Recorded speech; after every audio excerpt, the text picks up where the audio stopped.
on the Sun City 400, which was described by many as being the toughest yet. Eastern Cape region for the shortest and fastest event of the year. The one-day event comprised just 199 kilometers of special stage distance, compressed into 8 stages. But it's the rally that has traditionally sorted the men from the boys due to the high-speed nature of some of the mountain passes. Many of those high-speed stages are no longer used, but the legend of the event continues and is one of the factors that saw many regular national championship competitors sit it out. Just 35 entries arrived for the start of the event, which was being sponsored by Osram for the first time. An early 6 a.m. start greeted competitors in Allowale North before moving into the mountains around Lady Grey and Barkly East for the running of the special stages. Jeff, the Osram Mountain Trial, not only is it a one-day event which is unique on the calendar, but the nature of the course itself is quite unique. Yes, in as much as it hasn't really changed at all over the last 20 years that the rally's been run.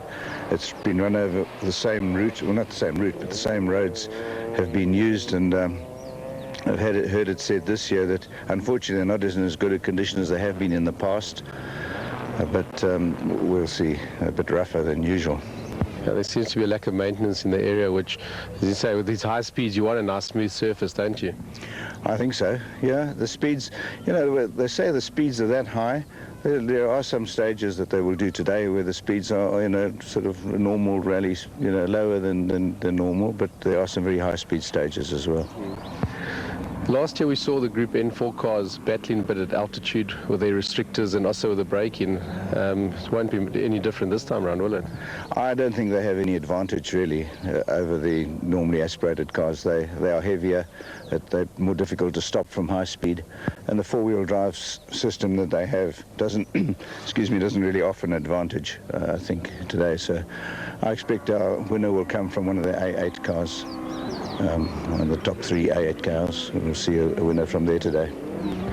We've seen most events nowadays, there's not too much time to be tactical. It's pretty much a sprint from the word go. But this event is even more so. I mean, there's no room for error, no room for a puncher, no room for anything really, because there's 200 k's of competitive stage, and it's flat out from the word go for the competitors. Yes, well, you know, I think the distance is similar. I don't think the other national events are much longer, but it's all condensed, as you say, into one day. So there is no room for error, and I think we'll see some pretty hectic rallying today. Now, you won this event quite a few times in the old Quattros and in the really fast cars. A lot of people say the glory days of rallying. Yet we see these current cars aren't very far off those speeds. What do you ascribe that to?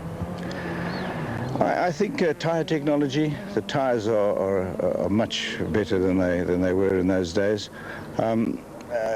Yes, and suspension and things like that have changed a lot. I mean, we're talking some 20 years ago that the Audis were really on top of it. I mean, that's quite a long time when you think about it. Yeah. This event has always been renowned. The passes are high, the danger. Tell us a bit about it from a driver's point of view. Well, some of the stages that we have used in the past and that have been used, you know, even up until quite recently, are pretty dangerous. I mean, there's some severe drops off the sides of mountains and things, and I don't think that really worries a driver when he's out there. And, you know, with the pace note system that they've been using on this rally now for the last few years, it makes it a lot safer. The stages that they're using today are, in fact, a lot of them are in the valleys, and there's really little mountain passes and things that will be used today as such.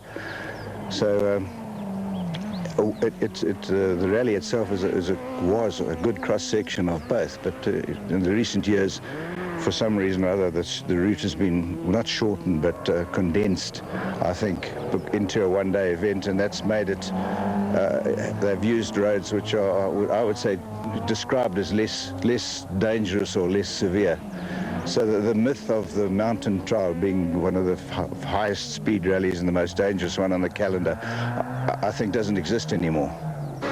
Lawrence and Vermeulen were first on the road after Johnny Gemmell and Greg Godridge withdrew after being dissatisfied with their starting position of first on the road. The organisers had adopted a system to determine the starting order that was proposed by the competitor representative, but it meant that Gemmell had no choice in the matter, whereas the other top 5 drivers did have a choice. In many ways, Lawrence was the star of the season last year as they pushed Damso for the title all the way to the flag, despite being in a Class A7 car. The move into Class A8 had proved frustrating as the team spent the early part of the season developing the car. Although the car was born as Damso's championship-winning machine, it was effectively all new, with only the body shell carried over from the Works team car, effectively meaning that they started from scratch with a Runix. Their performance had improved dramatically during the year as the Toyota was improved, and Lawrence was hopeful of being competitive throughout the event.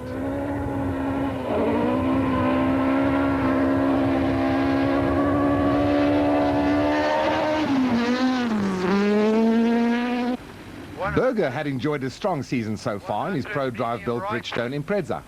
The car had run faultlessly from the first event, and he had won the production car class in 3 out of the first 4 events, with a second in the other. Into fast right into medium left. He was disappointed to have to retire from the previous round, but was feeling better and looking forward to a good result. He knew, however, that it was going to be a tough event as the turbocharged cars suffer greatly at altitude due to the narrow restrictors that they have to run. Tightens, 100, long easy left, Berger had flown out a technician from the UK in an attempt to remap the engine to improve the performance, but it was to no avail. Perhaps slightly demotivated, he made a slow start to the event. Into Max Brow into easy right, Max, into easy right, he's flying finish, red board. Okay. Fresh from 2 good finishes that saw them at the head of the championship table, Habig and Judd were in a confident mood going into the event. The DP Golf finished 3rd fastest in stage 1 and 2nd fastest in stage 2, but mere seconds separated those at the front of the field. The drivers knew it was going to be a sprint from the word go, and they were going flat out. Damso set equal fastest time on stage 1, but had to settle for 3rd fastest on the 2nd. He was looking to make the all-time South African win record his own on this event as he chased his 67th victory.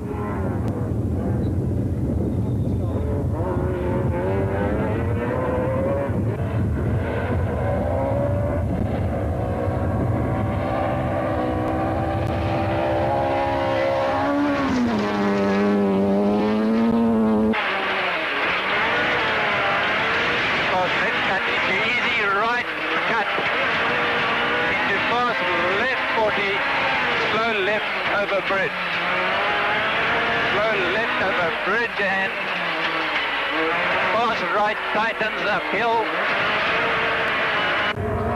Kuhn was tired of losing out in recent events when he could easily have won. He proved the point with fastest times in the opening 2 stages.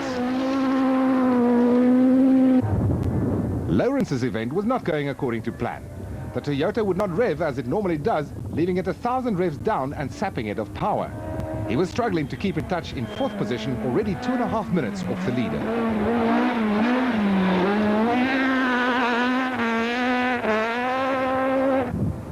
Berger was still taking it easy, but was hanging the rear out and had managed to damage the rear bumper. He was down in an unaccustomed 8th position. These roads were spectacular. Let's ride with Habig and Judd. Left 80.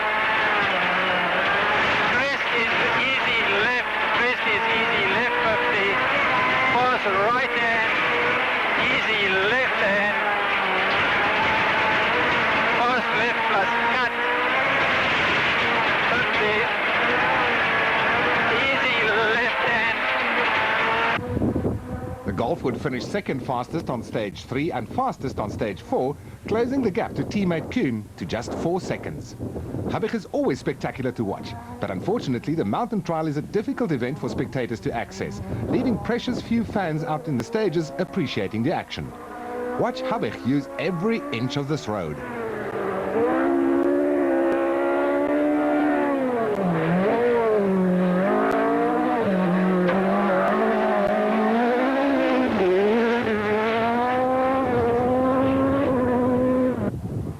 The lead was seesawing between Kuhn and Damso.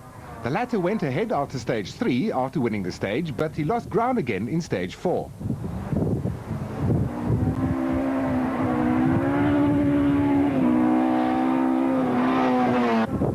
Kuhn was driving hard. He led after 2 stages, but Damso took a 2-second lead after stage 3 when the former lost his brakes. Kuhn fought back in stage 4, finishing second fastest to Habich, but trouncing the Toyota by 9 seconds. After 4 stages, just 7 seconds separated the top 3. One of the features of the Osram event is that the stages are longer than the average, allowing drivers to get into a rhythm. However, any problem suffered in a stage punishes the crew severely.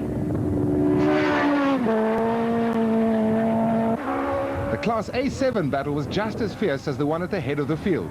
After 4 stages, there were just 2 seconds separating Fecken and Lefkovic in the BP Volkswagen Polo from their rivals. The new Polo had suffered a brake failure in stage 3, but it was quickly repaired and it was back up to speed.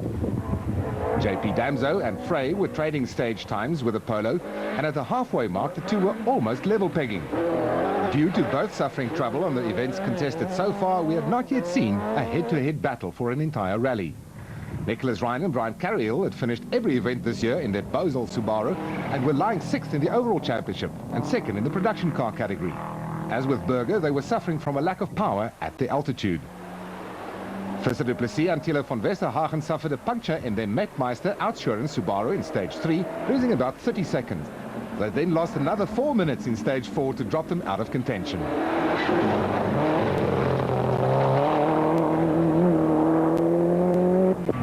The top car BMW had been fitted with a new gearbox, and Blackman was reveling in having more usable power. He was having his best performance to date in the spectacular Beamer, holding down 5th position despite breaking a rear control arm in stage 4.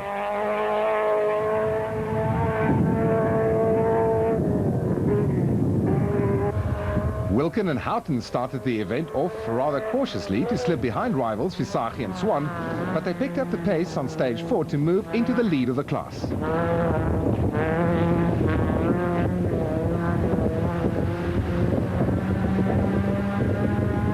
Barry Grobelaar and Mike Burrows had endured a torrid year in their Sasol Subaru with numerous mechanical failures. This time the car was running reliably and they were setting competitive stage times. Craig Trott and John Costa were once again involved in a tough battle for Class A6 honours in their Team Total Toyota Corolla. Chasing them hard were Jackie Hubert and Willy van Straten in the Jojo Tanks Toyota Corolla. The two were separated by just a few seconds, but it would turn to disaster for Hubert when he rolled on stage 6 after the wheel studs sheared off a front wheel at high speed. Visagie had recovered some time from Wilken on stages 2, 3 and 4. He was now just 25 seconds behind. Etienne, you won this event last year. All happy, and he seemed to